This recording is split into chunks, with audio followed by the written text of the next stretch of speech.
got the tandem bike. Teka, hindi ko ma-show sa video. Yeah, it's called tandem bike, di ba? Yung for 2 people. Ano ba papapakita sa video to? How can I show? Yung reverse cam ko. Tapos ilayo mo. Yan!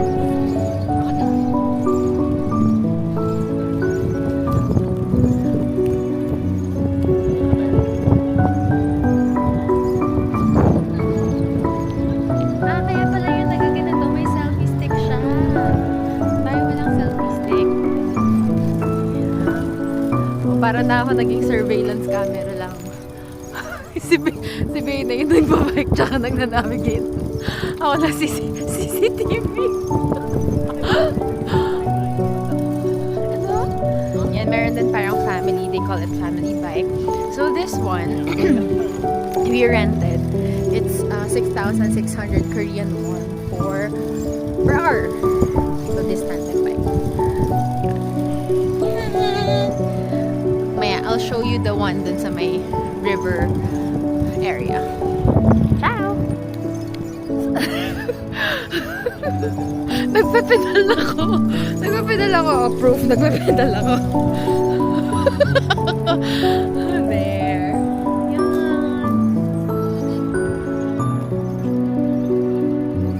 Sabi ni Baby, hindi ako nagpapedal. Excuse me, nagpapedal ako. May tao. Traffic.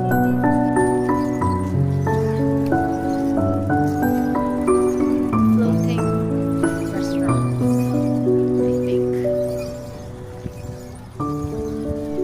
Sad lang kasi kalbo na yung ibang trees. It's really turning winter here. Cute oh. Like a park talaga for kids.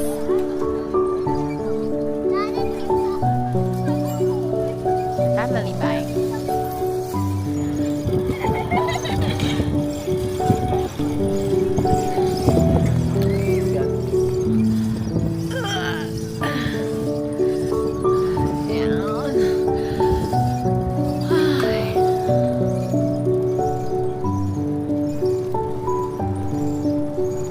Humps yan. Akala ko din humps yan kanina. Hindi pala. Yan! Mas clear! Kanina ulo sa video. Yan. Ang ganda, no? Papakita tayo. Wait. Hello!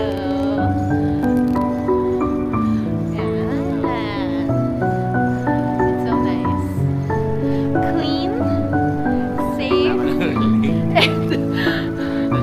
And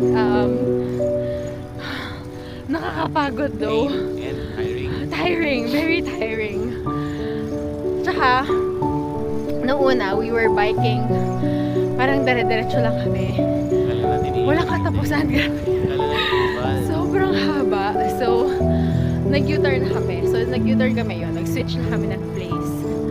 Kanina, sobrang layo. At pagtingin ko, 30 minutes na tayo nagbabalik.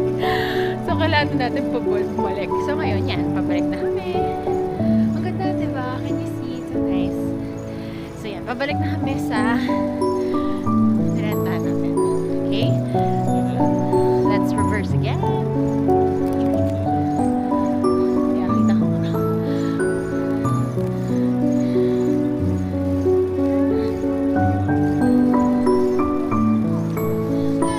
I'm gonna let you guys see for a couple of seconds or a minute yung path or yung ano namin, bike lane namin, track, yeah. So yan yung nakikita namin, yan yung view namin while biking. Yan, so see, yeah. So you opted to get pala yung tandem bike, not the individual ones kasi sanay na kami ganon, diba? So ito is something that we've never experienced